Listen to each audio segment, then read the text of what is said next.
Boa noite. Boa noite. O presidente Michel Temer manda carta para a Procuradora-Geral da República. Mas o governo nega ter pressionado Raquel Dodge por causa da inclusão do presidente num inquérito sobre pagamento de propina pela Odebrecht. Pesquisadores anunciam um teste mais preciso para detectar o vírus da Zika. A região sudeste enfrenta temporais e inundações no fim do verão. O presidente americano assina o decreto que impõe tarifas a importações de aço e de alumínio. 3 pessoas morrem na queda de um helicóptero sequestrado em Santa Catarina. Divulgado o estudo mais profundo e abrangente sobre a praga das notícias falsas nas redes sociais. E surge uma arma nova para mulheres vítimas de assédio sexual.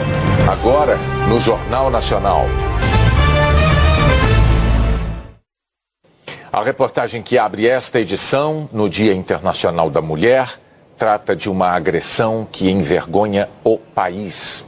Na maior metrópole brasileira, de cada 4 cidadãs, uma já foi vítima de assédio sexual no transporte coletivo. Ponto cheio, ônibus lotado. É o que mais demora e vem cheio. Já passou 2, eu não consegui pegar. E os transtornos continuam depois de entrar no transporte público. E minha blusa estava levantada assim.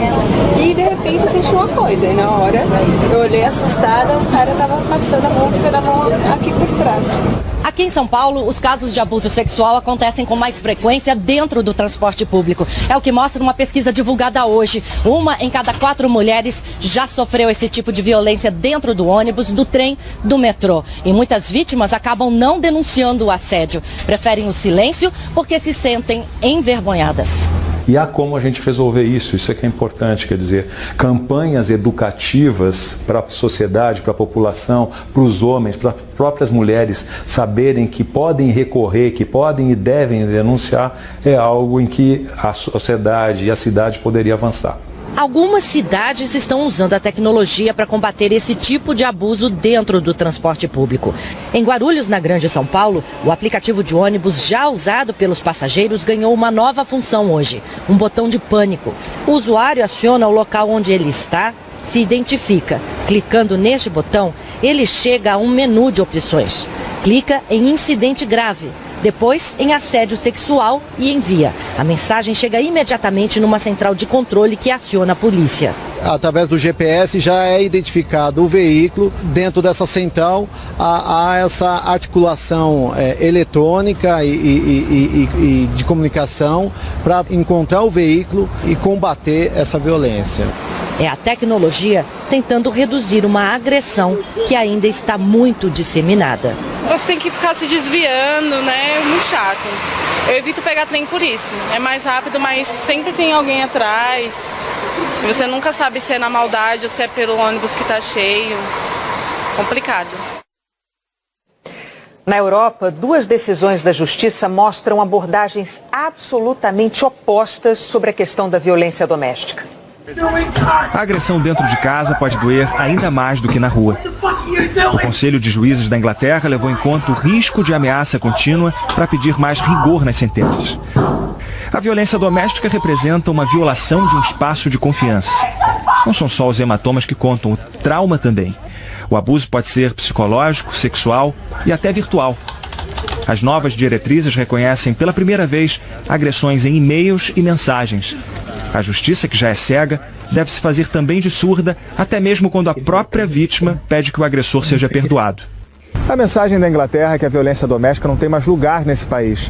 Um movimento bem diferente do que acontece na Rússia. Os deputados aprovaram a lei sobre a agressão mútua. O namorado ou marido pode bater na mulher uma vez por ano e só vai para a cadeia se quebrar os ossos da vítima. A descriminalização da violência doméstica foi aprovada por 385 votos a favor, 1 contra e 1 abstenção.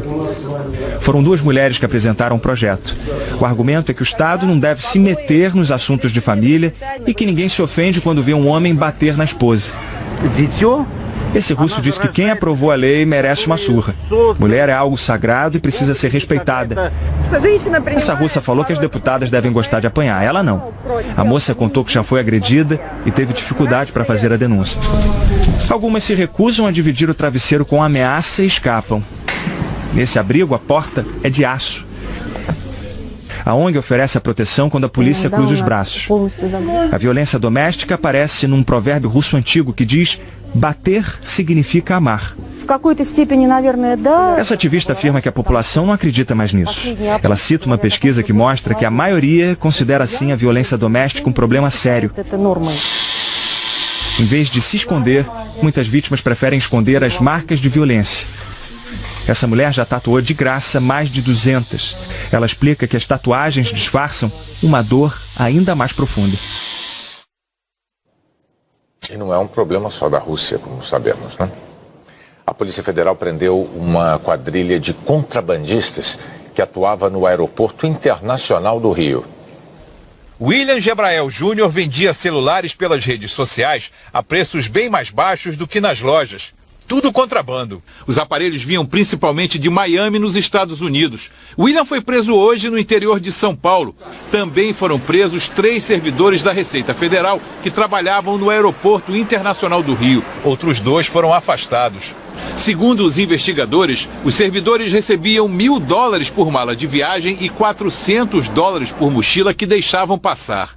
A investigação começou há 1 ano, quando um homem foi preso aqui no aeroporto do Rio, tentando entrar no país com 15 quilos de cabelo humano, um videogame e 239 celulares, avaliados em R$700 mil. Ele colaborou com a polícia e revelou todo o esquema. A quadrilha pagava pessoas para fazer o transporte das mercadorias e enviava fotos delas para que fossem rapidamente identificadas pelos servidores da Receita no desembarque. As câmeras de segurança mostram que os contrabandistas passaram pelo sistema pelo menos 10 vezes entre setembro de 2016 e maio de 2017. Os servidores ignoravam o alerta de reconhecimento facial e dos olhos que indicam passageiros que fazem muitas viagens em curtos períodos. É um equipamento caro, de alta tecnologia, usado para a repressão ao contrabando. Nós vivemos uma intervenção pública federal em razão do caos que nós estamos vivendo. Entradas de armas, munições, drogas, uma abertura das fronteiras para uma facilitação de servidores públicos é um problema gravíssimo. A Polícia Federal encontrou drogas hoje num carro que estava há 1 ano sob a guarda da própria polícia. O carro está em nome de uma desembargadora de Mato Grosso do Sul que se tornou conhecida nacionalmente por causa das peripécias do filho. A Cel, essa pastora belga do canil da Polícia Federal, estava farejando carros durante um treinamento de rotina em Três Lagoas, a 300 quilômetros de Campo Grande. Quando ela senta, é sinal de que achou drogas. E os tabletes estavam escondidos dentro do para-choque e das lanternas deste carro. A lataria foi cortada, tudo para acondicionar a droga, aproximadamente mais 10 quilos. O carro foi apreendido em abril do ano passado com 130 quilos de maconha e 200 munições de fuzil. Quem dirigia era Breno Borges, que confessou que levaria a droga e a munição para o Rio de Janeiro. O carro está no nome da mãe dele, a desembargadora Tânia Borges, que também é presidente do Tribunal Regional Eleitoral em Mato Grosso do Sul. O crime cometido pelo filho da desembargadora acabou colocando ela própria no centro de uma polêmica. O Conselho Nacional de Justiça investiga Tânia Borges por supostamente ter usado o cargo para beneficiar Breno e tirá-lo da cadeia. 2 desembargadores, colegas de Tânia, mandaram transferir Breno para uma clínica particular, depois que um laudo atestou que o rapaz tinha problemas psiquiátricos. Outros 3 laudos de psiquiatras forenses declararam que Breno pode responder pelo crime. Outra investigação apura se Tânia também cometeu improbidade administrativa. Ela é acusada pelo Ministério Público Estadual de usar uma escolta policial para cumprir pessoalmente a ordem de transferência do filho. O diretor do presídio foi orientado pelo juiz de execuções penais a não permitir a saída. Mas o diretor contou que a desembargadora chegou a ameaçá-lo de prisão por desobediência. Bem tenso aqui para mim aqui, porque ela veio inclusive com policiais, já ameaçando prisão por desobediência. Breno voltou para a cadeia no fim do ano passado. Foi lançada hoje em Brasília a 15ª edição do Prêmio Inovare. A premiação, apoiada pelo Grupo Globo, reconhece práticas que contribuem para modernizar a justiça. A cerimônia foi no Superior Tribunal de Justiça, presidido pela ministra Laurita Vaz. Neste ano, o prêmio especial do Inovare irá para uma iniciativa que se destacar no combate à corrupção. A presidente do Supremo, ministra Carmen Lúcia, afirmou que o combate tem que ser permanente. A corrupção é inaceitável, qualquer que seja a sua forma, e no caso brasileiro, para o sistema de justiça e para o sistema social, corrupção é crime, e como tal, o sistema de justiça tem o dever de combater todas as práticas que possam conduzir, levem ao seu aperfeiçoamento e que tenham eficácia no sentido de fazer com que não se passe a estas gerações de hoje, as novas gerações, que nós não lutamos para que nós tenhamos uma sociedade nos termos previstos no preâmbulo da Constituição, livre, justa e solidária. E não há justiça com corrupção, porque a corrupção é uma forma de prática de injustiça que nenhum cidadão aceita. E não se confia em instituição corrupta, onde as pessoas pratiquem corrupções e não tenham instituições suficientemente fortes, vigorosas e comprometidas com o combate e a superação desse estado de coisas. Há menos de um mês, a Transparência Internacional mostrou que o Brasil está na pior situação dos últimos anos na luta contra esse crime. O Inovare está colado na agenda do país. Nós entendemos que o combate à corrupção é um anseio da população e a justiça tem muito a fazer nessa área. Além do prêmio especial, o Inovare vai distribuir prêmios em 6 categorias com tema livre: Tribunal, Juiz, Ministério Público, Defensoria Pública, Advocacia e Justiça e Cidadania. Nessa categoria, qualquer pessoa pode se inscrever. O prêmio é uma realização do Instituto Inovare, do Ministério da Justiça e de associações jurídicas e tem o apoio do Grupo Globo. O ex-presidente do Supremo, Aires Brito, disse que o prêmio estimula práticas inovadoras. O Inovare dá a sua contribuição para o arejamento mental, não é, para o aperfeiçoamento de práticas judiciárias, tecnologicamente, humanisticamente, no plano da quebra de preconceitos. As inscrições podem ser feitas pela internet até o dia 30 de abril. As experiências selecionadas serão visitadas por consultores do prêmio, que vão ver de perto os benefícios para a comunidade. Os concorrentes serão avaliados nos critérios de eficiência, qualidade e alcance social da ação. Os vencedores deste ano serão conhecidos em dezembro. A seguir, temporais violentos na região sudeste. E as tarifas que Donald Trump impôs às importações de aço e alumínio.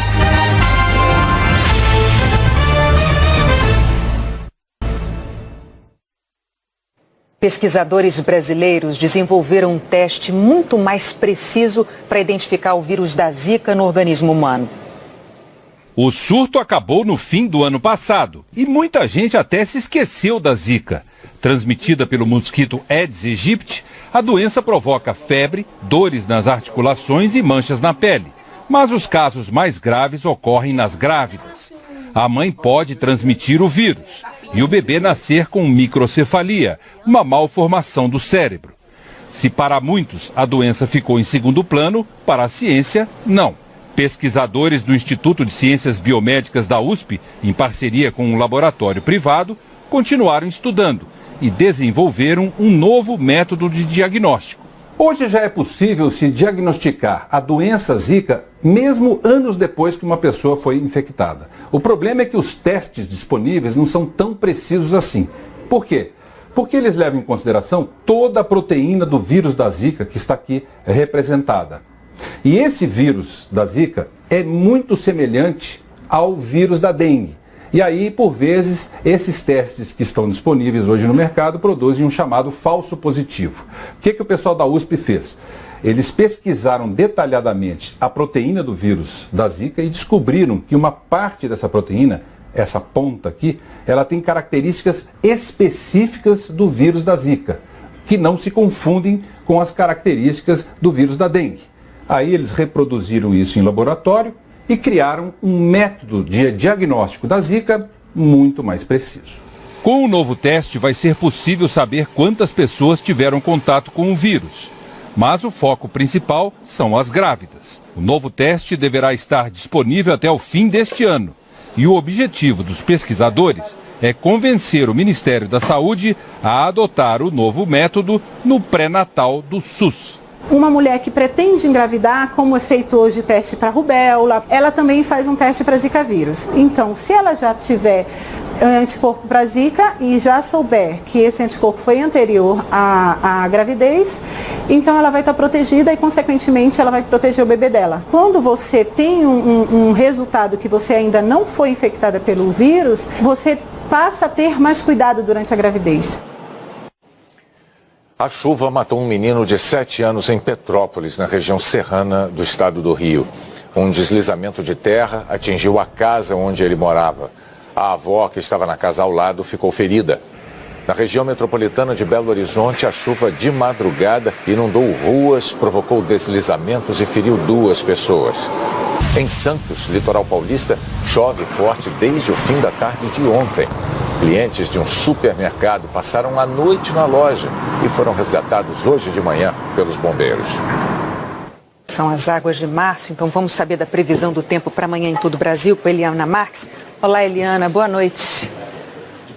Boa noite, Renata. Boa noite, Bonner. Boa noite a todos. Olha, tem mais previsão de temporal aqui para o Sudeste amanhã, começando por São Paulo. A região que tem o maior risco de muita chuva é o litoral norte, onde fica Ubatuba. Por lá já choveu bastante também. No Rio de Janeiro pode chover muito no sul do estado, também aqui, olha, na região dos lagos, na região serrana, até no norte do estado do Rio tem possibilidade de grandes volumes de chuva. Em Minas Gerais, principalmente o Vale do Jequitinhonha está no caminho da chuvarada. E no Espírito Santo, sul do estado, inclusive em Vitória, em Belo Horizonte, na cidade do Rio de Janeiro, também deve chover mais. Na Bahia, é a região de Barreiras que aparece no alerta dos nossos meteorologistas. E no oeste do Tocantins, parte de uma rodovia, a TO 080, cedeu hoje entre as cidades de Divinópolis e Marianópolis. Um ribeirão transbordou e levou o asfalto. Em Ceres, no interior de Goiás, a enxurrada surpreendeu. Vejam esses 2 homens tentando tirar a moto da rua. Os bombeiros sempre orientam para as pessoas não se arriscarem no meio da enchente. Amanhã, mais regiões têm possibilidade de tempestade, todas essas destacadas aqui: oeste do Paraná, sul de Mato Grosso do Sul, também norte de Mato Grosso, sul do Piauí, do Maranhão e grande parte da região norte. Em Manaus e em Brasília, chuva nos 3 períodos do dia. Aqui em São Paulo, a partir da tarde, mas pouca chuva. E volta a esquentar, máxima de 27 graus. Hoje nós tivemos aqui uma queda de quase 7 graus em relação a ontem, Renata. E sol, Eliana, nada? Tem sim. Tem 3 áreas com previsão aí de sol brilhando o dia todo. Então, grande parte aqui de Roraima, também sertão do Rio Grande do Norte, Paraíba, a metade leste de Pernambuco e de Alagoas, também o leste de Santa Catarina e o Rio Grande do Sul. As capitais que vão ter sol a sexta-feira inteirinha são Porto Alegre, Florianópolis, Boa Vista, Porto Alegre e Floripa com máximas aí de 29 graus, em Boa Vista até 33 graus. Maceió, Recife e João Pessoa também terão um dia bem ensolarado, com temperaturas passando dos 30 graus, Renata. Até amanhã, Eliana. Até amanhã. O presidente americano Donald Trump assinou hoje o decreto com as novas tarifas para a importação de aço e de alumínio. Essa medida deve afetar as vendas do Brasil para os Estados Unidos. Um grupo de metalúrgicos participou da cerimônia de assinatura do decreto que impõe tarifas de 25% para as importações de aço e 10% para o alumínio. Não tive escolha, era uma questão de segurança nacional, disse o presidente. A nova lei foi criticada até dentro do partido do governo. Os republicanos acreditam que as novas tarifas vão encarecer os produtos derivados do aço e do alumínio, como carros e latas de refrigerantes, e ainda podem provocar uma guerra comercial, que prejudicaria as exportações americanas. 2 países ficaram isentos, México e Canadá, que atualmente estão renegociando os termos do Tratado de Livre Comércio da América do Norte. O decreto abre a possibilidade de isentar outros países, uma decisão que será tomada caso a caso. O Brasil exporta 1/3 do aço que produz para os Estados Unidos. O ministro da Fazenda, Henrique Meirelles, em visita a Nova York, comentou a decisão. É uma atitude protecionista. Agora, o governo americano assinou isso, não é? Hoje, etc. Vai valer daqui 15 dias, tudo bem, mas eles estão dizendo que estão abertos a negociações. Aí precisa saber que negociação é essa. O comissário de Finanças da União Europeia, Pierre Moscovici, disse que já tem um arsenal pronto para contra-atacar. As armas seriam tarifas de importação para produtos americanos, como laranja, tabaco e bebidas alcoólicas. Le Bourbon. O Ministério das Relações Exteriores, as siderúrgicas e a Confederação Nacional da Indústria declararam que as medidas causarão prejuízos graves às nossas exportações e que vão recorrer para proteger os interesses brasileiros. A seguir, o Tribunal Superior Eleitoral revoga a restrição de temas das perguntas nas pesquisas eleitorais. O presidente Michel Temer manda carta para a Procuradora-Geral, mas o governo nega a pressão sobre Raquel Dodge.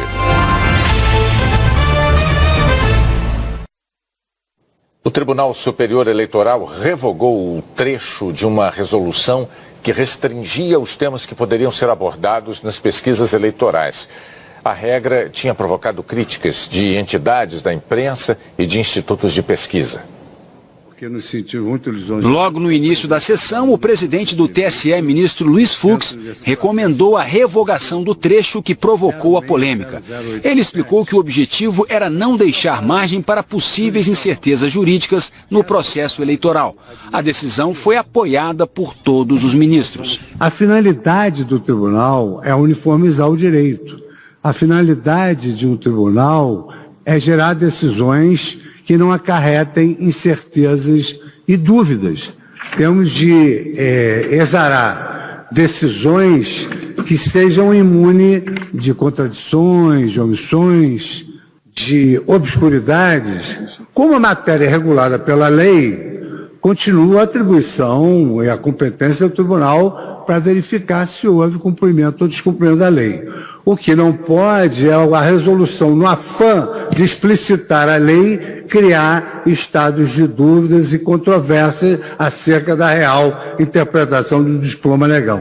Então, diante desse impasse específico, nós optamos por revogar essas disposições no afã de, eventualmente, no futuro próximo, verificarmos todas essas, digamos assim, manifestações das entidades respeitáveis do setor da pesquisa e da imprensa quanto a uma eventual violação da liberdade de expressão, para conversarmos com mais vagar. Mas, enquanto isso não ocorre, é nosso dever evitarmos dúvidas, controvérsias e insegurança jurídica. O parágrafo retirado da resolução dizia que nos questionários aplicados ou a serem aplicados nas pesquisas de opinião pública são vedadas indagações a respeito de temas não relacionados à eleição.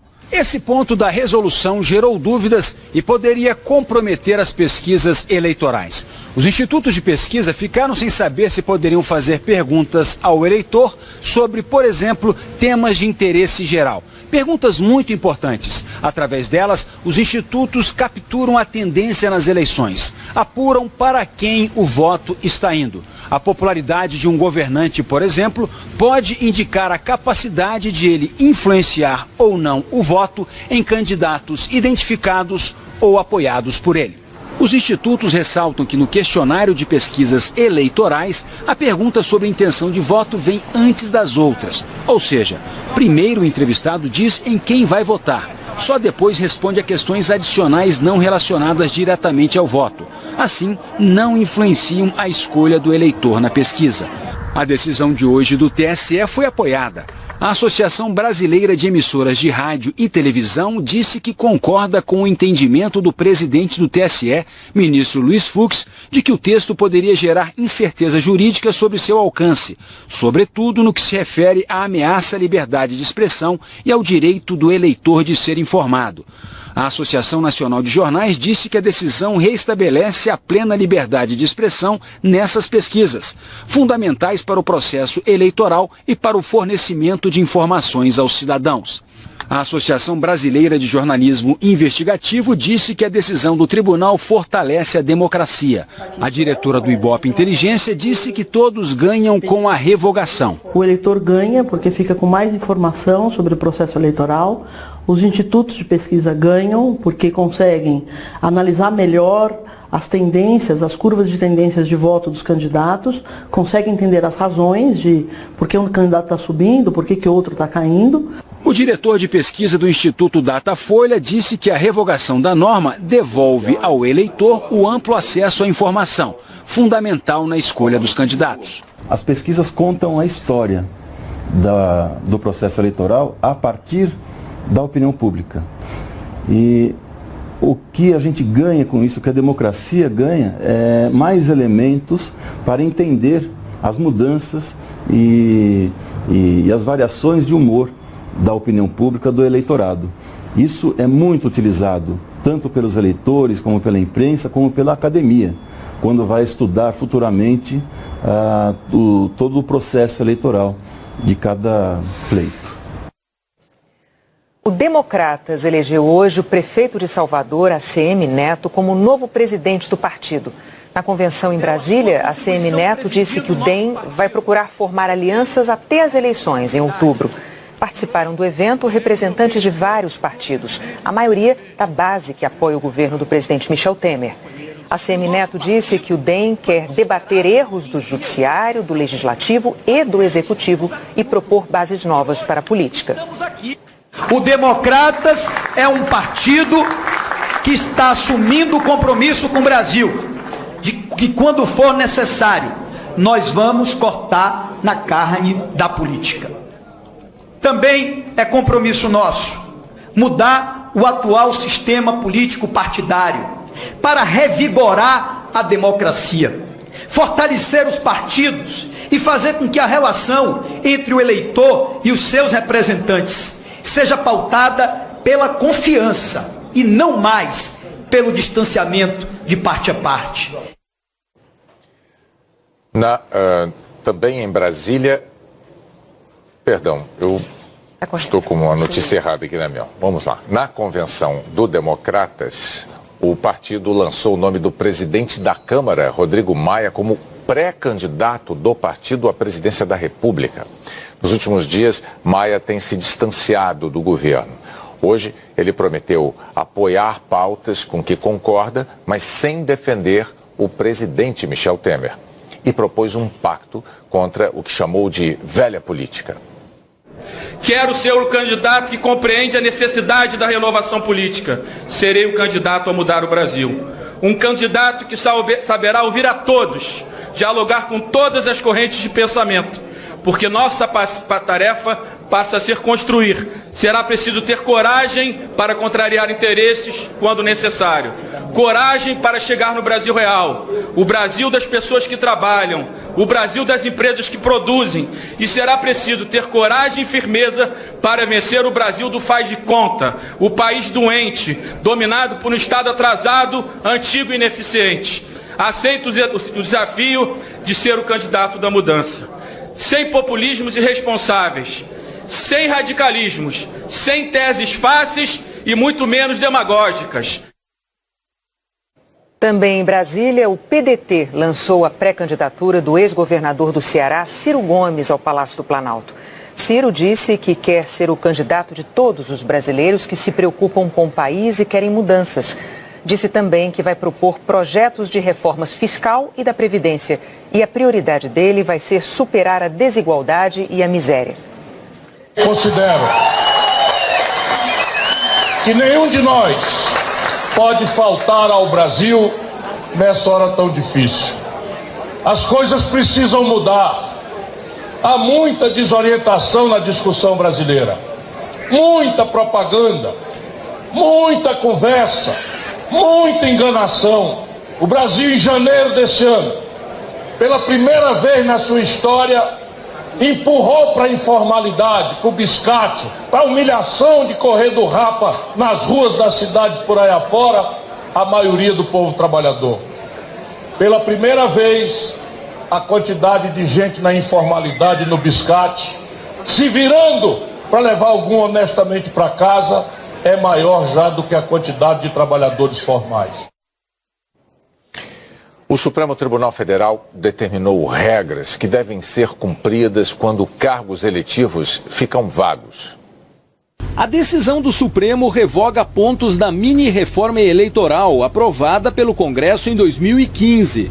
Um dos artigos prevê eleição indireta, ou seja, a escolha pelo Congresso Nacional de um novo presidente da República ou do vice em caso de perda de mandato, registro indeferido ou diploma cassado nos últimos 6 meses no cargo.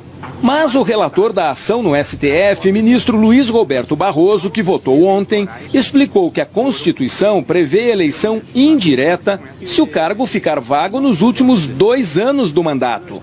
O artigo 81 cuida do cargo de presidente da República.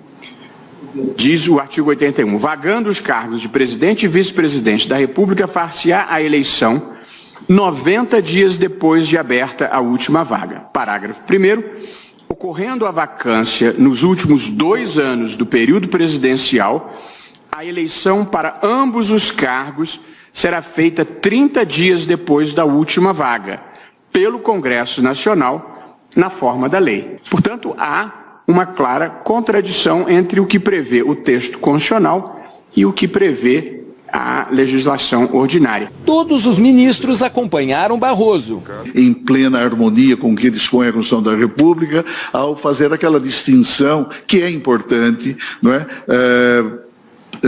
Para efeito de reconhecimento da competência legislativa dos Estados-membros e dos municípios entre causas eleitorais e causas não eleitorais de vacância. Com isso, o Supremo põe fim a uma polêmica surgida no ano passado com as denúncias contra o presidente Temer. Na época, cogitou-se que deveria haver uma nova eleição direta se Temer fosse cassado. O Supremo também decidiu que para senadores o que vale é a Constituição. Se faltarem mais de 15 meses para o fim do mandato e não houver suplente, serão convocadas eleições diretas. Para prefeitos, governadores e os vices, o Supremo decidiu que continua valendo o texto da mini-reforma eleitoral. Ou seja, se o cargo ficar vago nos últimos 6 meses de mandato, a escolha do substituto será feita pela Câmara de Vereadores ou pela Assembleia Legislativa. Antes disso, eleição direta. Os ministros derrubaram uma parte da lei que atinge todos os cargos. A que exigia o trânsito em julgado, o esgotamento de todos os recursos possíveis contra a perda do mandato para que houvesse novas eleições. Na prática, o novo pleito poderá ocorrer logo após a decisão do Tribunal Superior Eleitoral. O presidente Michel Temer enviou uma carta para a Procuradora-Geral da República, Raquel Dodge, em que expõe pareceres contrários à inclusão do nome dele no inquérito. Foi uma reação do presidente ao pedido de Dodge para que Temer seja investigado sobre o suposto pagamento de propina da Odebrecht ao MDB, quando ele ainda era vice-presidente. A reportagem é de Andréa Sadi. Na carta, o presidente Michel Temer anexou artigos jurídicos para justificar a sua linha de defesa, a de que o presidente da República não pode ser investigado por atos estranhos à sua função até o final do mandato. Foi uma reação à inclusão do nome dele no inquérito da Odebrecht, que investiga o suposto pagamento de propina na Secretaria de Aviação Civil. Esse inquérito já investigava os atuais ministros de Temer, Eliseu Padilha e Moreira Franco, os dois do MDB. De 2013 a 2015, Moreira e Padilha comandaram a pasta. O caso se refere a um jantar no Palácio do Jaburu, em maio de 2014, em que teria sido acertado o repasse ilícito de 10 milhões de reais da Odebrecht para o MDB. Segundo o delator Cláudio Melo Filho, ex-executivo da Odebrecht, ele participou do jantar com Eliseu Padilha, Marcelo Odebrecht e o então vice-presidente Michel Temer. Temer admitiu que houve o jantar, mas sempre disse que eles não falaram de valores. O pedido da Procuradora-Geral para incluir Temer nas investigações foi acolhido pelo ministro Edson Fachin, relator no Supremo, sob o argumento de que há um impedimento legal para que o presidente seja denunciado por crimes supostamente cometidos antes do mandato, mas que não há essa restrição para que seja investigado. Na carta, Temer diz a Raquel Dodge: toma a liberdade de encaminhar-lhe parecer do professor Ives Gandra da Silva Martins, que, espontaneamente, encaminhou sua opinião legal interpretando o artigo 86, parágrafo 4º da Constituição. sobre a responsabilização do presidente da República por atos estranhos ao mandato. E segue. Esse parecer relaciona várias manifestações de ministros da Suprema Corte que opinam sobre a matéria em decisões passadas. Anexo também breve artigo do professor Torquato Jardim sobre o mesmo tema. Torquato Jardim é o ministro da Justiça. E o presidente conclui dizendo: reitero que o objetivo é meramente acadêmico, já que não me insurgirei contra o despacho dado pelo ministro Fachin, acolhendo sua postulação. E de logo registro que respeito e respeitarei sempre as suas manifestações, já que, tenho absoluta certeza, são guiadas pela convicção jurídica. O ministro da Secretaria de Governo disse que Temer não teve intenção de pressionar a procuradora. Se vier a ser esse o entendimento de alguém, não foi a intenção do presidente Michel Temer. Questionado se Temer quis passar algum ensinamento à procuradora, Marum não negou. Eu entendo que a pessoa que acha que não tem mais nada que aprender, é porque já está perto do caixão. Desde o fim da semana, Temer avaliava enviar esta carta a Raquel Dodge. O presidente se irritou com a inclusão de seu nome no inquérito da Odebrecht. Este é o segundo inquérito contra ele, já que ele também é investigado no inquérito dos portos. Embora tenha dito que não irá confrontar a decisão do ministro Fachin, a defesa do presidente ainda avalia se pedirá ao Supremo a suspensão da investigação sobre o caso Odebrecht. Nós pedimos uma declaração da Procuradora-Geral Raquel Dodge sobre a carta do presidente Temer, mas não obtivemos resposta. Sobre o inquérito que investiga suposto pagamento de propina da Odebrecht, o ministro da Casa Civil, Eliseu Padilha, disse que participou do jantar, mas que não solicitou nenhuma contribuição. Padilha disse ainda que o MDB recebeu doações legais da Odebrecht, informadas na prestação de contas do partido. Nós não conseguimos contato com o ministro da Secretaria-Geral da Presidência, Moreira Franco, que está em viagem ao exterior. O ministro Edson Fachin, relator da Lava Jato no Supremo, encaminhou à Justiça Federal no Distrito Federal parte da denúncia de uma organização criminosa formada por políticos do Partido dos Trabalhadores para desviar dinheiro da Petrobras. É o pedaço que inclui 13 integrantes do PT sem foro privilegiado, como os ex-presidentes Lula e Dilma Rousseff, os ex-ministros Antônio Palocci e Guido Mantega e o ex-tesoureiro do PT, João Vacari Neto. Só ficam no STF os casos da senadora Gleisi Hoffmann, que tem foro, e do marido dela, o ex-ministro Paulo Bernardo, porque Fachin entendeu que as condutas deles estão interligadas. A defesa de Lula afirmou que o ex-presidente não praticou qualquer crime e que muito menos participou de uma organização criminosa. A defesa de João Vacari Neto afirmou que a acusação é totalmente improcedente. A defesa da ex-presidente Dilma Rousseff não quis comentar. A assessoria da senadora Gleisi Hoffmann, presidente do PT, afirmou que a denúncia não tem pé nem cabeça e que é fruto de delírio acusatório. A defesa de Paulo Bernardo disse que ainda está analisando a decisão e, por enquanto, não vai se manifestar. Nós não tivemos retorno das defesas de Guido Mantega e de Antônio Palocci. O Ministério Público do Estado do Rio entrou com uma ação contra o governador do estado, Luiz Fernando Pezão, do MDB, por improbidade administrativa. O Ministério Público acusa Pezão de não investir na saúde o percentual mínimo da arrecadação de impostos exigido pela Constituição. Essas imagens são um retrato do caos na saúde do estado do Rio. A Constituição obriga que os estados apliquem na saúde, no mínimo, 12% do total da arrecadação de impostos. Mas os promotores do Ministério Público do Estado afirmam que em 2016 o Rio não cumpriu esse limite. E entraram com uma ação civil pública contra o governador Luiz Fernando Pezão, do MDB. Na ação, os promotores usaram o cálculo do Tribunal de Contas do Estado, que diz que o governo do Rio aplicou apenas 10,42% das receitas em ações e serviços públicos de saúde. Em números, significa dizer que o limite mínimo que deveria ser investido era de 4 bilhões e 300 milhões de reais. Mas o governo aplicou apenas 3 bilhões e 700 milhões. Ou seja, os hospitais e postos de saúde do Estado deixaram de receber 574 milhões e 900 mil reais. Segundo o Ministério Público, o Rio foi quem gastou menos percentualmente em saúde entre todos os estados do país. Aos promotores, o governo do estado justificou o repasse insuficiente por causa da crise financeira. Mas o Ministério Público contesta. Com a crise financeira do estado, você teve uma queda na arrecadação, na receita. O que faz com que esse valor relativo seja menor. Mas a exigência dos 12%, ela permanece. E não foram aplicados os 12% do valor recebido, ainda com a crise. O Ministério Público quer que o governador Luiz Fernando Pezão seja condenado por improbidade administrativa, por causar prejuízo à administração pública e que pague pessoalmente uma indenização no valor de R$ 5.749.000. E o dinheiro deverá ser integralmente gasto na saúde do estado. Se for condenado, Pezão pode perder o cargo e ficar com os direitos políticos suspensos por até 8 anos. O governo do Rio declarou que a Procuradoria-Geral do Estado recorreu ao Supremo Tribunal Federal, que o total de recursos aplicados na saúde foram justificados pelo bloqueio de 8 bilhões de reais nas contas do Estado e que a Assembleia Legislativa aprovou as contas de 2016.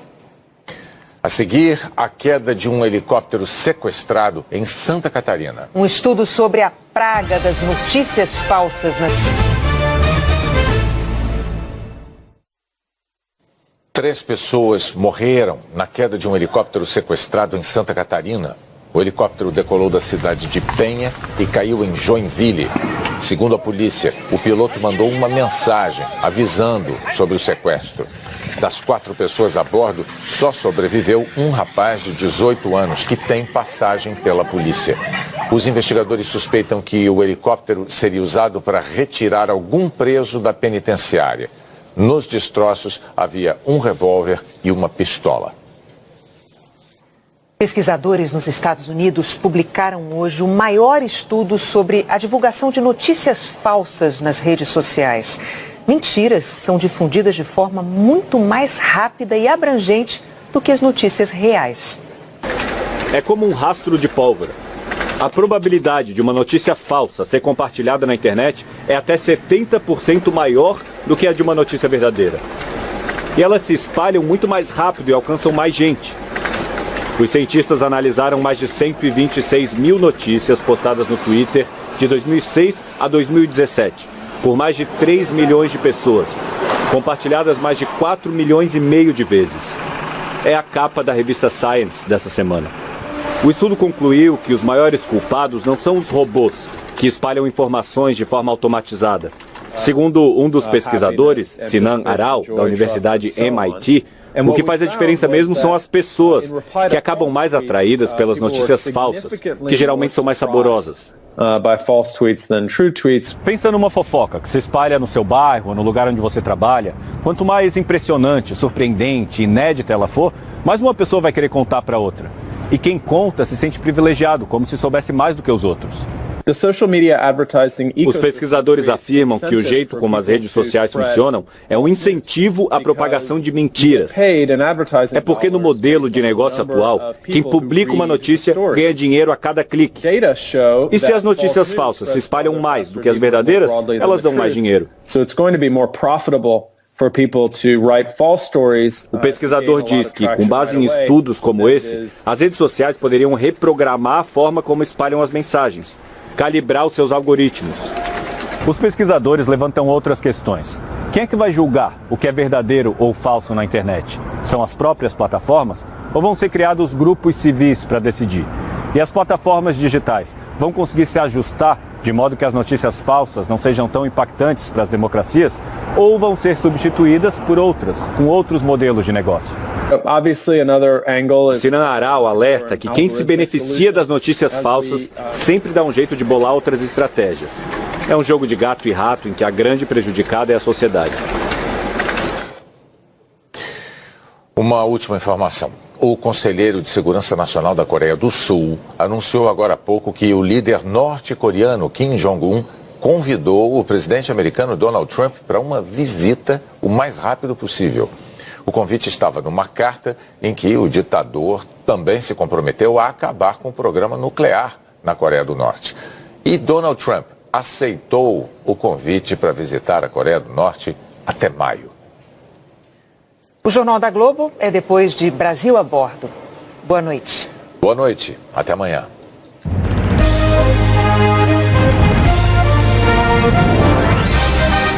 Esse abrigo, a porta, é de aço.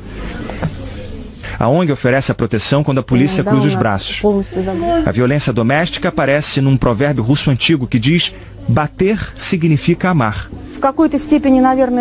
Essa ativista afirma que a população não acredita mais nisso. Ela cita uma pesquisa que mostra que a maioria considera assim a violência doméstica um problema sério. Em vez de se esconder, muitas vítimas preferem esconder as marcas de violência. Essa mulher já tatuou de graça mais de 200. Ela explica que as tatuagens disfarçam uma dor ainda mais profunda. E não é um problema só da Rússia, como sabemos, né? A Polícia Federal prendeu uma quadrilha de contrabandistas que atuava no Aeroporto Internacional do Rio. William Gebrael Júnior vendia celulares pelas redes sociais a preços bem mais baixos do que nas lojas. Tudo contrabando. Os aparelhos vinham principalmente de Miami, nos Estados Unidos. William foi preso hoje no interior de São Paulo. Também foram presos 3 servidores da Receita Federal que trabalhavam no Aeroporto Internacional do Rio. Outros 2 foram afastados. Segundo os investigadores, os servidores recebiam $1.000 por mala de viagem e $400 por mochila que deixavam passar. A investigação começou há 1 ano, quando um homem foi preso aqui no aeroporto do Rio, tentando entrar no país com 15 quilos de cabelo humano, um videogame e 239 celulares, avaliados em R$700 mil. Ele colaborou com a polícia e revelou todo o esquema. A quadrilha pagava pessoas para fazer o transporte das mercadorias e enviava fotos delas para que fossem rapidamente identificadas pelos servidores da Receita no desembarque. As câmeras de segurança mostram que os contrabandistas passaram pelo sistema pelo menos 10 vezes entre setembro de 2016 e maio de 2017. Os servidores ignoravam o alerta de reconhecimento facial e dos olhos que indicam passageiros que fazem muitas viagens em curtos períodos. É um equipamento caro, de alta tecnologia, usado para a repressão ao contrabando. Nós vivemos uma intervenção pública federal em razão do caos que nós estamos vivendo. Entradas de armas, munições, drogas, uma abertura das fronteiras para uma facilitação de servidores públicos é um problema gravíssimo. A Polícia Federal encontrou drogas hoje num carro que estava há 1 ano sob a guarda da própria polícia. O carro está em nome de uma desembargadora de Mato Grosso do Sul que se tornou conhecida nacionalmente por causa das peripécias do filho. A Cel, essa pastora belga do canil da Polícia Federal, estava farejando carros durante um treinamento de rotina em Três Lagoas, a 300 quilômetros de Campo Grande. Quando ela senta, é sinal de que achou drogas. O Conselho de Juízes da Inglaterra levou em conta o risco de ameaça contínua para pedir mais rigor nas sentenças. A violência doméstica representa uma violação de um espaço de confiança. Não são só os hematomas que contam, o trauma também. O abuso pode ser psicológico, sexual e até virtual. As novas diretrizes reconhecem pela primeira vez agressões em e-mails e mensagens. A justiça, que já é cega, deve se fazer também de surda, até mesmo quando a própria vítima pede que o agressor seja perdoado. A mensagem da Inglaterra é que a violência doméstica não tem mais lugar nesse país. Um movimento bem diferente do que acontece na Rússia. Os deputados aprovaram a lei sobre a agressão mútua. Namorado ou marido pode bater na mulher 1 vez por ano e só vai para a cadeia se quebrar os ossos da vítima. A descriminalização da violência doméstica foi aprovada por 385 votos a favor, 1 contra e 1 abstenção. Foram 2 mulheres que apresentaram o projeto. O argumento é que o Estado não deve se meter nos assuntos de família e que ninguém se ofende quando vê um homem bater na esposa. Esse russo diz que quem aprovou a lei merece uma surra. Mulher é algo sagrado e precisa ser respeitada. Essa russa falou que as deputadas devem gostar de apanhar, ela não. A moça contou que já foi agredida e teve dificuldade para fazer a denúncia. Algumas se recusam a dividir o travesseiro com ameaça e escapam. Nesse abrigo, a porta é de aço. A ONG oferece a proteção quando a polícia cruza os braços. A violência doméstica aparece num provérbio russo antigo que diz: bater significa amar. Essa ativista afirma que a população não acredita mais nisso. Ela cita uma pesquisa que mostra que a maioria considera sim a violência doméstica um problema sério. Em vez de se esconder, muitas vítimas preferem esconder as marcas de violência. Essa mulher já tatuou de graça mais de 200. Ela explica que as tatuagens disfarçam uma dor ainda mais profunda. E não é um problema só da Rússia, como sabemos, né? A Polícia Federal prendeu uma quadrilha de contrabandistas que atuava no Aeroporto Internacional do Rio. William Gebrael Júnior vendia celulares pelas redes sociais a preços bem mais baixos do que nas lojas. Tudo contrabando. Os aparelhos vinham principalmente de Miami, nos Estados Unidos. William foi preso hoje no interior de São Paulo. Também foram presos 3 servidores da Receita Federal que trabalhavam no Aeroporto Internacional do Rio. Outros 2 foram afastados. Segundo os investigadores, os servidores recebiam $1.000 por mala de viagem e $400 por mochila que deixavam passar. A investigação começou há 1 ano, quando um homem foi preso aqui no aeroporto do Rio, tentando entrar no país com 15 quilos de cabelo humano, um videogame e 239 celulares, avaliados em R$700 mil. Ele colaborou. O aplicativo de ônibus já usado pelos passageiros ganhou uma nova função hoje, um botão de pânico. O usuário aciona o local onde ele está, se identifica. Clicando neste botão, ele chega a um menu de opções. Clica em incidente grave. Depois, em assédio sexual e envia. A mensagem chega imediatamente numa central de controle que aciona a polícia. Através do GPS já é identificado o veículo. Dentro dessa central há essa articulação eletrônica e de comunicação para encontrar o veículo e combater essa violência. É a tecnologia tentando reduzir uma agressão que ainda está muito disseminada. Você tem que ficar se desviando, né? É muito chato. Eu evito pegar trem por isso. É mais rápido, mas sempre tem alguém atrás. Você nunca sabe se é na maldade ou se é pelo ônibus que está cheio. Complicado. Na Europa, 2 decisões da Justiça mostram abordagens absolutamente opostas sobre a questão da violência doméstica. A agressão dentro de casa pode doer ainda mais do que na rua. O Conselho de Juízes da Inglaterra levou em conta o risco de ameaça contínua para pedir mais rigor nas sentenças. A violência doméstica representa uma violação de um espaço de confiança. Não são só os hematomas que contam, o trauma também. O abuso pode ser psicológico, sexual e até virtual. As novas diretrizes reconhecem pela primeira vez agressões em e-mails e mensagens. A justiça, que já é cega, deve se fazer também de surda, até mesmo quando a própria vítima pede que o agressor seja perdoado. A mensagem da Inglaterra é que a violência doméstica não tem mais lugar nesse país. Um movimento bem diferente do que acontece na Rússia. Os deputados aprovaram a lei sobre a agressão mútua. Namorado ou marido pode bater na mulher uma vez por ano e só vai para a cadeia se quebrar os ossos da vítima. A descriminalização da violência doméstica foi aprovada por 385 votos a favor, 1 contra e 1 abstenção. Foram 2 mulheres que apresentaram o projeto. O argumento é que o Estado não deve se meter nos assuntos de família e que ninguém se ofende quando vê um homem bater na esposa. Esse russo diz que quem aprovou a lei merece uma surra. Mulher é algo sagrado e precisa ser respeitada. Essa russa falou que as deputadas devem gostar de apanhar, ela não. A moça contou que já foi agredida e teve dificuldade para fazer a denúncia. Algumas se recusam a dividir o travesseiro com ameaça e escapam. Nesse abrigo, a porta é de aço. A ONG oferece a proteção quando a polícia cruza os braços. A violência doméstica aparece num provérbio russo antigo que diz: bater significa amar.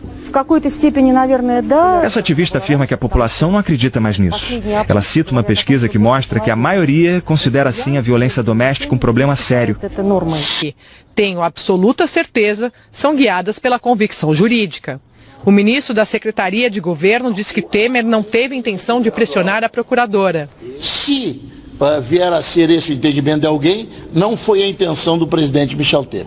Questionado se Temer quis passar algum ensinamento à procuradora, Marum não negou. Eu entendo que a pessoa que acha que não tem mais nada que aprender, É porque já está perto do caixão.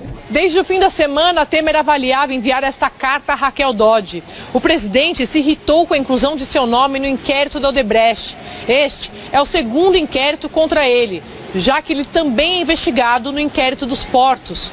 Embora tenha dito que não irá confrontar a decisão do ministro Fachin, a defesa do presidente ainda avalia se pedirá ao Supremo a suspensão da investigação sobre o caso Odebrecht.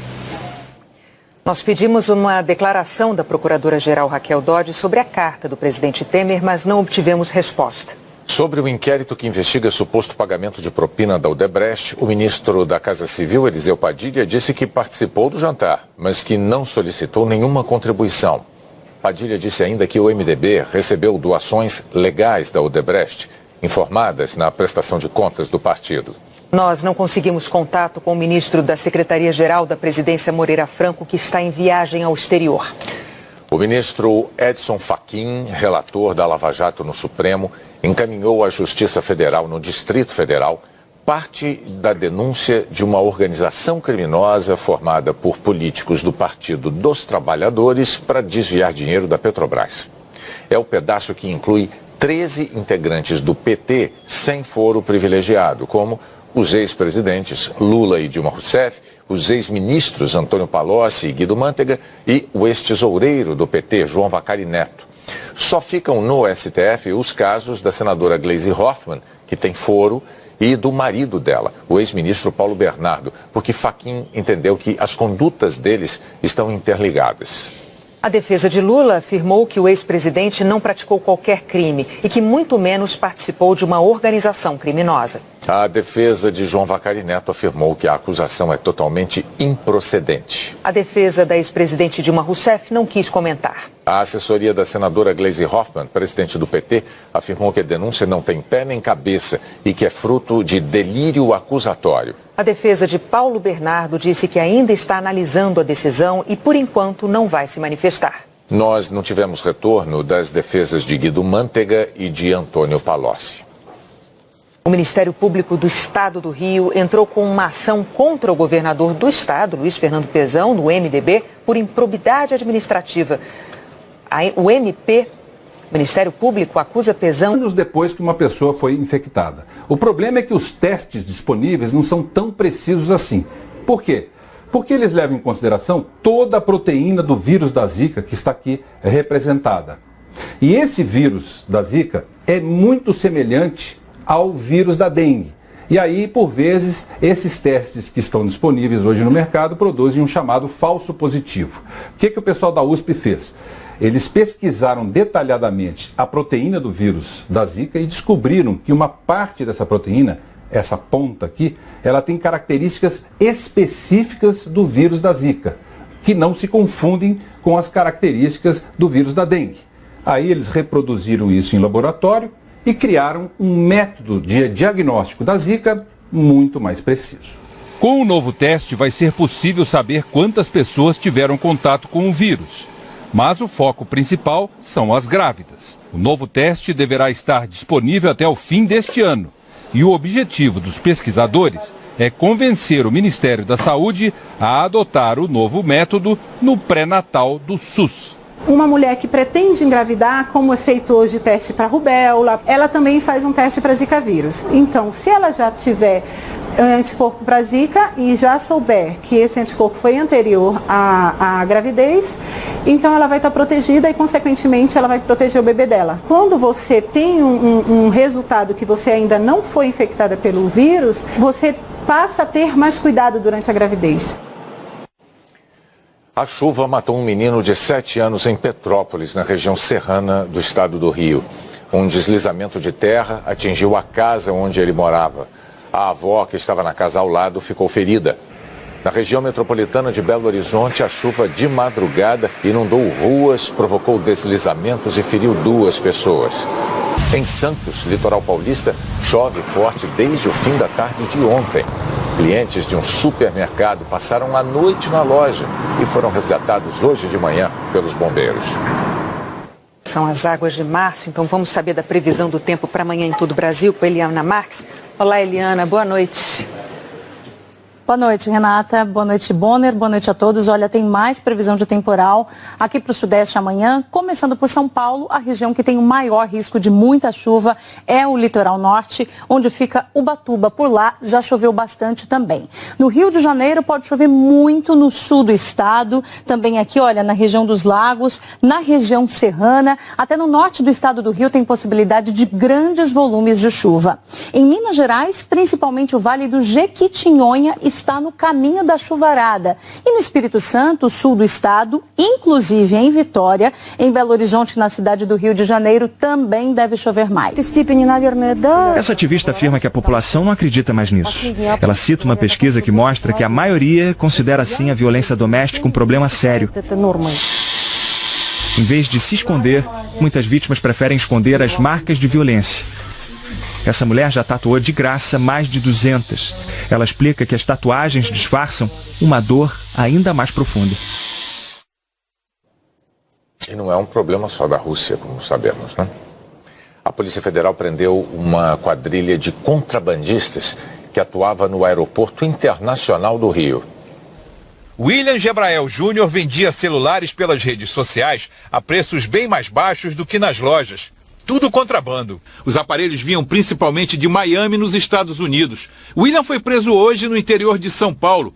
Também foram presos 3 servidores da Receita Federal que trabalhavam no Aeroporto Internacional do Rio. Outros 2 foram afastados. Segundo os investigadores, os servidores recebiam $1.000 por mala de viagem e $400 por mochila que deixavam passar. A investigação começou há 1 ano, quando um homem foi preso aqui no aeroporto do Rio, tentando entrar no país com 15 quilos de cabelo humano, um videogame e 239 celulares, avaliados em R$700 mil. Ele colaborou com a polícia e revelou todo o esquema. A quadrilha pagava pessoas para fazer o transporte das mercadorias e enviava fotos delas para que fossem rapidamente identificadas pelos servidores da Receita no desembarque. As câmeras de segurança mostram que os contrabandistas passaram pelo sistema pelo menos 10 vezes entre setembro de 2016 e maio de 2017.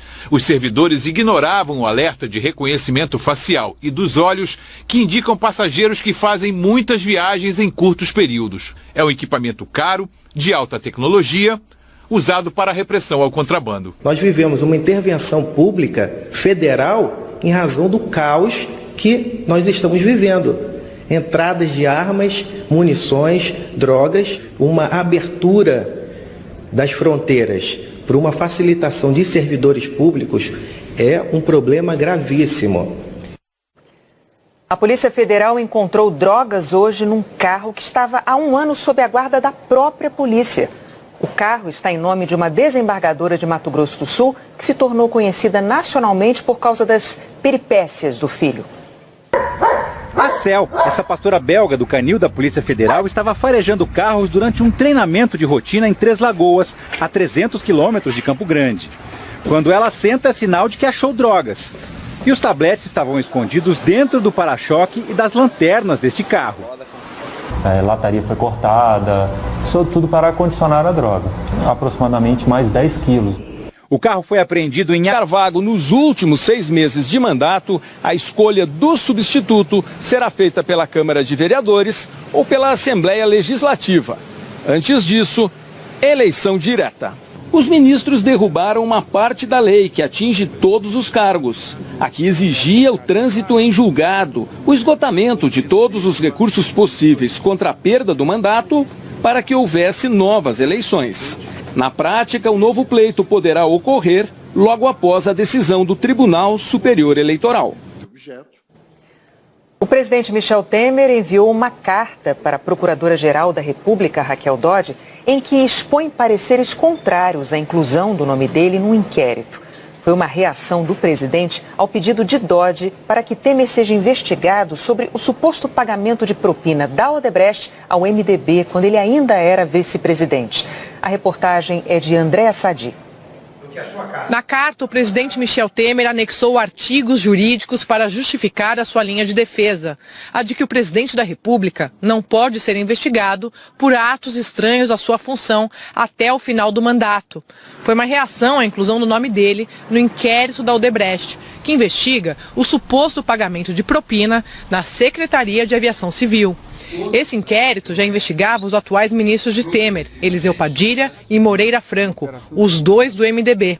De 2013 a 2015, Moreira e Padilha comandaram a pasta.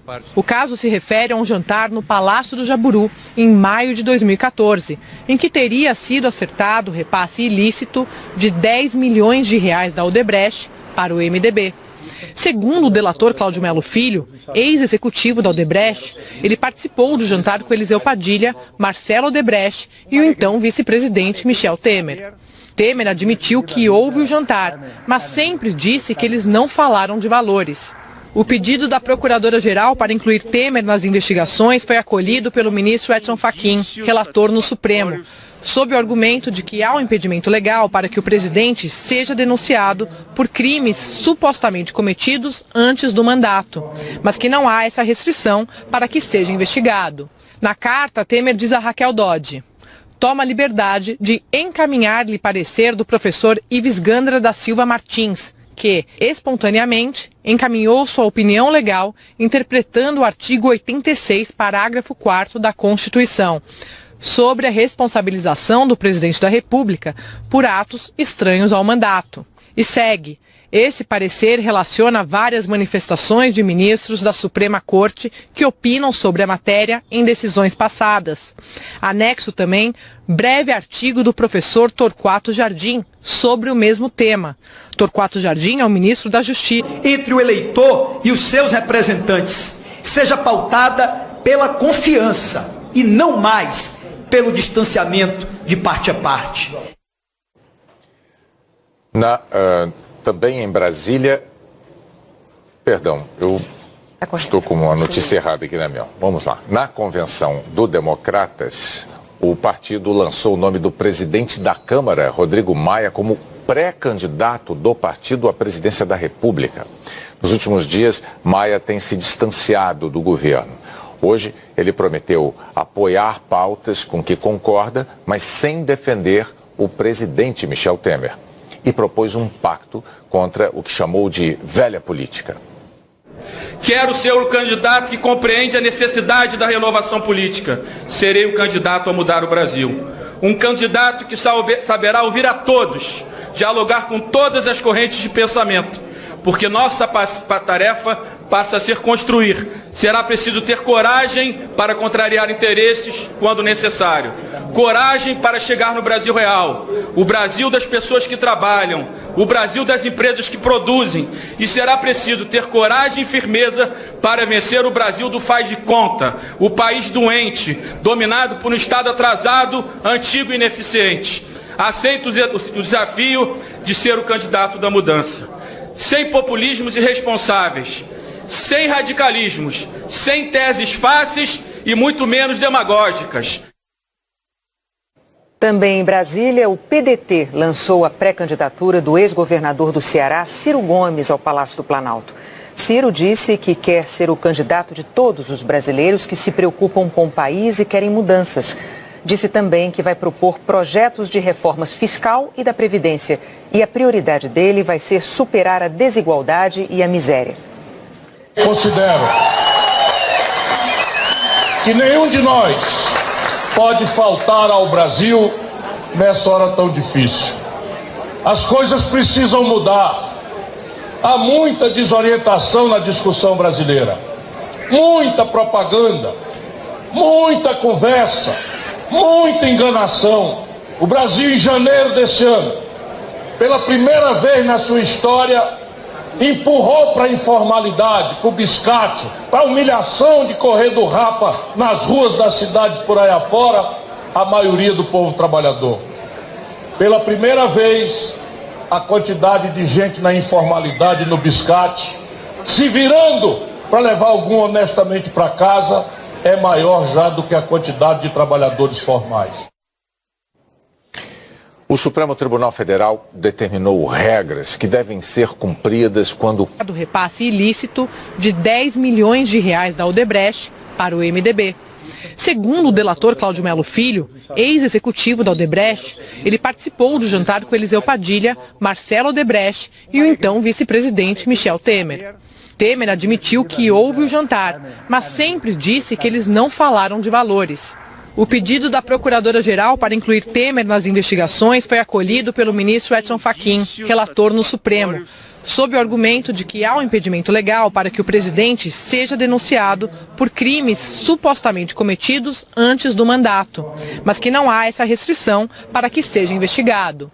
Na carta, Temer diz a Raquel Dodge: toma a liberdade de encaminhar-lhe parecer do professor Ives Gandra da Silva Martins, que, espontaneamente, encaminhou sua opinião legal interpretando o artigo 86, parágrafo 4º da Constituição, sobre a responsabilização do presidente da República por atos estranhos ao mandato. E segue: esse parecer relaciona várias manifestações de ministros da Suprema Corte que opinam sobre a matéria em decisões passadas. Anexo também breve artigo do professor Torquato Jardim sobre o mesmo tema. Torquato Jardim é o ministro da Justiça. E o presidente conclui dizendo: reitero que o objetivo é meramente acadêmico, já que não me insurgirei contra o despacho dado pelo ministro Fachin, acolhendo sua postulação. E de logo registro que respeito e respeitarei sempre as suas manifestações, já que, tenho absoluta certeza, são guiadas pela convicção jurídica. O ministro da Secretaria de Governo disse que Temer não teve intenção de pressionar a procuradora. Se vier a ser esse o entendimento de alguém, não foi a intenção do presidente Michel Temer. Questionado se Temer quis passar algum ensinamento à procuradora, Marum não negou. Eu entendo que a pessoa que acha que não tem mais nada que aprender, é porque já está perto do caixão. Desde o fim da semana, Temer avaliava enviar esta carta a Raquel Dodge. O presidente se irritou com a inclusão de seu nome no inquérito da Odebrecht. Este é o segundo inquérito contra ele, já que ele também é investigado no inquérito dos portos. Embora tenha dito que não irá confrontar a decisão do ministro Fachin, a defesa do presidente ainda avalia se pedirá ao Supremo a suspensão da investigação sobre o caso Odebrecht. Nós pedimos uma declaração da Procuradora-Geral Raquel Dodge sobre a carta do presidente Temer, mas não obtivemos resposta. Sobre o inquérito que investiga suposto pagamento de propina da Odebrecht, o ministro da Casa Civil, Eliseu Padilha, disse que participou do jantar, mas que não solicitou nenhuma contribuição.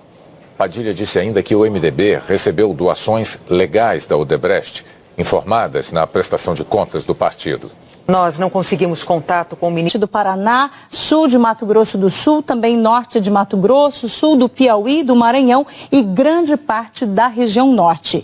Em Manaus e em Brasília, chuva nos 3 períodos do dia. Aqui em São Paulo, a partir da tarde, mas pouca chuva. E volta a esquentar, máxima de 27 graus. Hoje nós tivemos aqui uma queda de quase 7 graus em relação a ontem, Renata. E sol, Eliana, nada?